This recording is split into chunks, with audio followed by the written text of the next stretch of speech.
Helicopter দুর্ঘটনায় ইরানের president Ibrahim রাইসির মৃত্যু নিয়ে এবার নতুন প্রতিবেদন প্রকাশ করল ইরানের সশস্ত্র বাহিনী। গত ২৩ মে প্রথম তদন্ত প্রতিবেদন প্রকাশের পর ২৯ মে দ্বিতীয় তদন্ত প্রতিবেদন প্রকাশ করেছে দেশটির সশস্ত্র বাহিনী, যেখানে উঠে এসেছে প্রেসিডেন্ট রাইসির হেলিকপ্টার দুর্ঘটনার কারণ।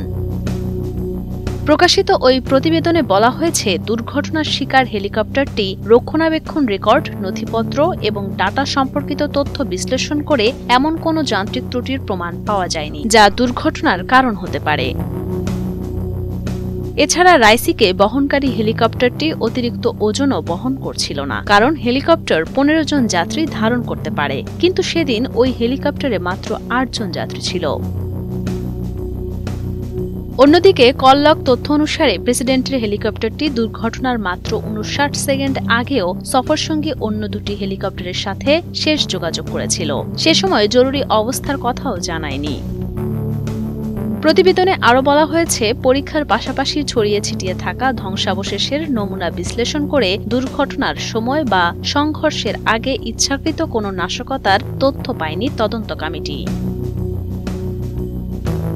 প্রতিবেদনটিতে যোগাযোগ ব্যবস্থা বিঘ্ন বা হেলিকপ্টারের যোগাযোগ ফ্রিকোয়েন্সির সঙ্গে কোনো ধরনের হস্তক্ষেপের সম্ভাবনার কোনো তথ্য পায়নি তদন্ত কমিটি। এছাড়া বিশেষজ্ঞরা হেলিকপ্টারটির অবশিষ্টাংশের মধ্যে ইলেকট্রনিক যুদ্ধের কোনো চিহ্ন খুঁজে পাননি। তাই নতুন করে প্রশ্ন উঠেছে, আসলে কী কারণে দুর্ঘটনার শিকার হয়েছিল প্রেসিডেন্ট রাইসিকে বহনকারী হেলিকপ্টারটি?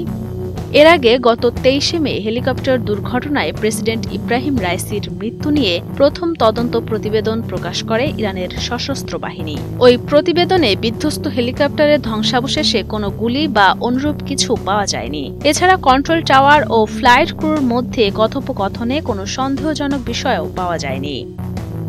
উল্লেখ্য, গত ১৮ মে একটি বাঁধ উদ্বোধন করতে আজারবাইজানের সফরে যান প্রেসিডেন্ট রাইসি। বাঁধ উদ্বোধনের পরদিন আজারবাইজান থেকে তাবরিজ শহরে ফেরার পথে দেশটির পূর্ব প্রদেশের জোলফায় দুর্ঘটনার কবলে পড়ে রাইসিকে বহনকারী হেলিকপ্টারটি। ওই দুর্ঘটনায় প্রেসিডেন্ট রাইসি ও পররাষ্ট্রমন্ত্রী আবদুল্লাহিয়ান সহ মারা যান ৯ জন।